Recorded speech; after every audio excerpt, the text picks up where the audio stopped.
Hello, good morning po. Good morning po sa inyong lahat mga kaibigan. Ayan.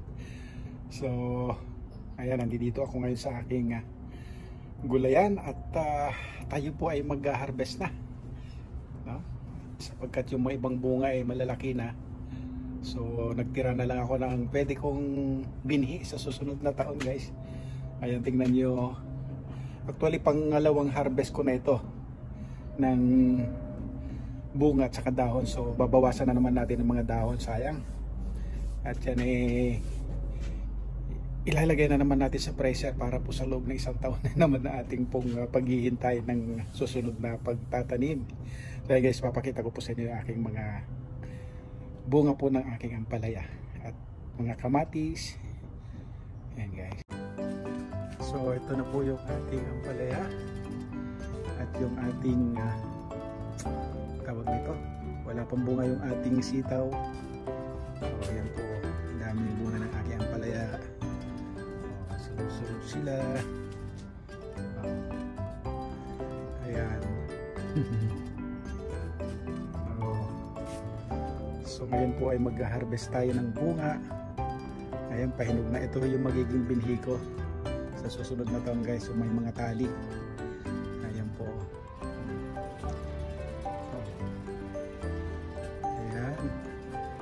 So ito yung unang-unang bunga sa lahat, pakalaki po.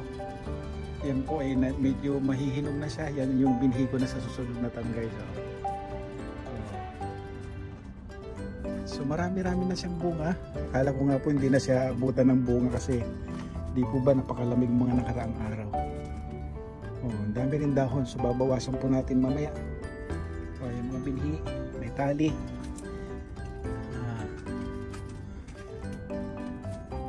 Oh, may bunga na pala itong sitaw ko. Ito, maliit.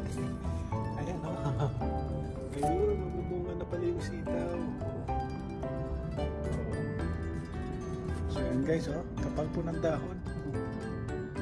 Ng bunga. Ito yung mga unang bunga niya. Marami na din.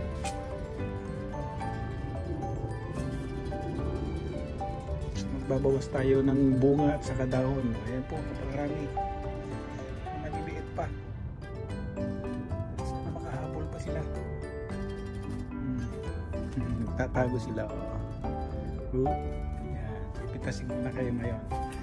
Yung beans ko po, talaga marami na akong nakuha. Bunga yan. Ayan. So ito naman yung ating mga kamatis na. Green pa lang sila. Ayan. Kamatis.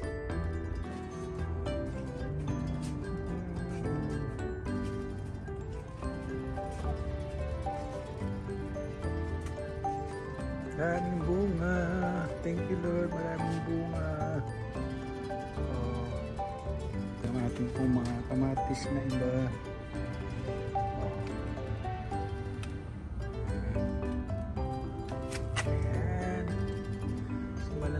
Marapit na mahinog.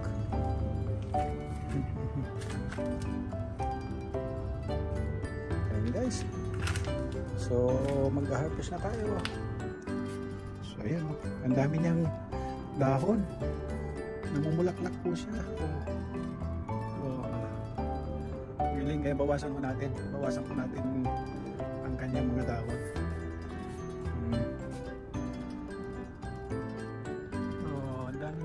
Guys, ating laklak kaya maganda itong umaraw.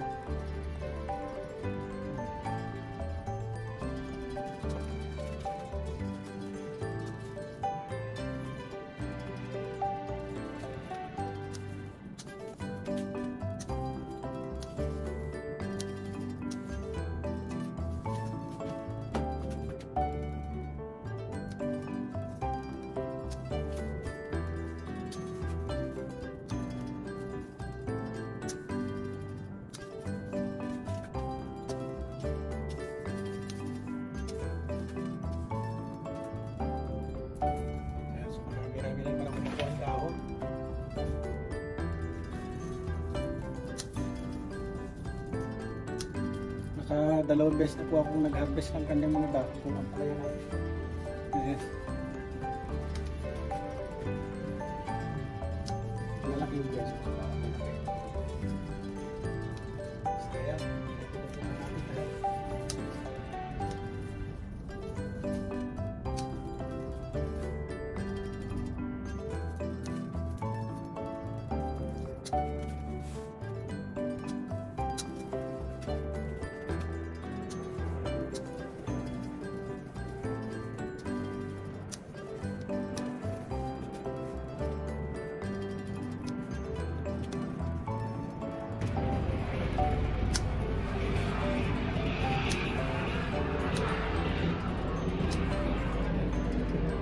Binabawasan natin ng dahon para yung mga press niya pa ipupunta doon sa pinakadulo para mamunga pa siya ng marami.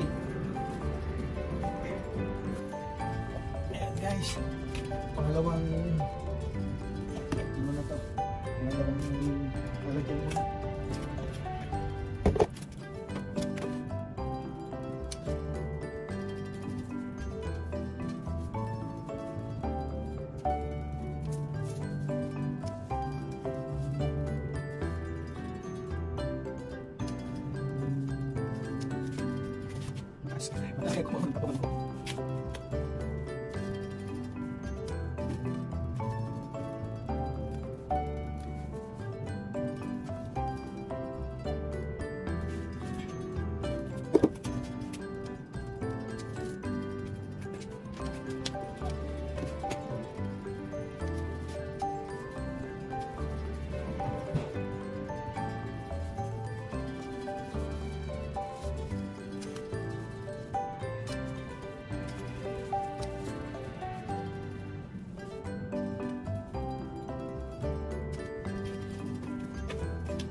So yan guys, yan po yung na-harvest natin ngayong umaga. At ayan o, yan po yung mga dahon o, presko. Marami po yung natin nakuhang dahon ngayon. Pangalawang beses na po tayo nakapag-harvest guys. So, kahit pa paano, presko. Makatikim lang tayo ng preskong ampalaya dito sa Canada. Ayan, so ating pong hugasan mabuti po yung dahon ng ampalaya at pagkatapos naman nito ay ating pong ilalagay na o pakukulan na sandali sa tubig na mainit for blanch po ano. Ayan, so ito na po yung ating pong hinugasan na ampalaya, dahon ng ampalaya at atin na pong i-blanch po ano para sa pag-preserve po natin o pagpo-frozen para sa ating pong ipag-i-imbak no, for the future use po ano. Ayan, ganyan po yung ginagawa ko guys sa mga dahon ng ang aking ampalaya pagka aking pong hinaharvest na. Okay.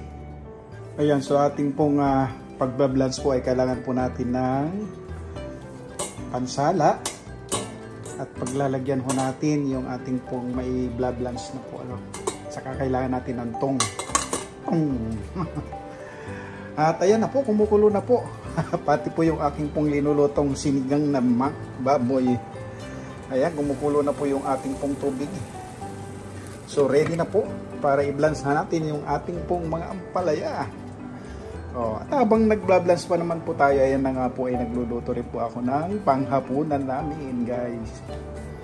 Sinigang na baboy. Pagkatapos naman guys, yung ating pong linagay sa pansala ay pwede na ho nating ilipat doon sa isang lalagyan para po ay hindi na masyadong maluto yung dahon ng ampalaya. So itatransfer lang ho natin sa isang lalagyan ulit. Ayan. Okay.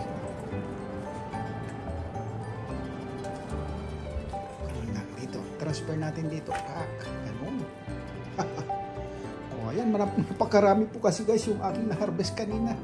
So kailangan ganito po kasi ang ginagawa ko taon-taon para po doon sa mga, kasi pagdating ng winter wala ka na ampalaya. Kaysa sa bibili ka sa mga store, no, mga ASEAN store ano po yung frozen. So ito na lang. Kaya ako po ay nagtatanim ng ampalaya taon-taon. Okay, at habang hinintay ko rin na maluto yung aking sinigang, sinasabay ko talaga yung aking pong pagluluto ng ulam ho namin. So yun guys, ito na po yung ating ampalaya na ibinans. At ngayon po ay ilalagay na ho natin sa ating ziplock para doon sa pagpuprosen ho natin. So ayan, tapos na po ang ating pong pagblablanch ng ating dahon ng ampalaya. Susunod naman ito sa bukas. Ayan. Finished product na. Pwede na pong i-preserve for the isang taon. So ayun po, nakalagay na po sa ziplock yung ating pong blinas na dahon ng ampalaya at ready na po para ilagay po sa freezer. Okay, thank you for watching. Thank you again.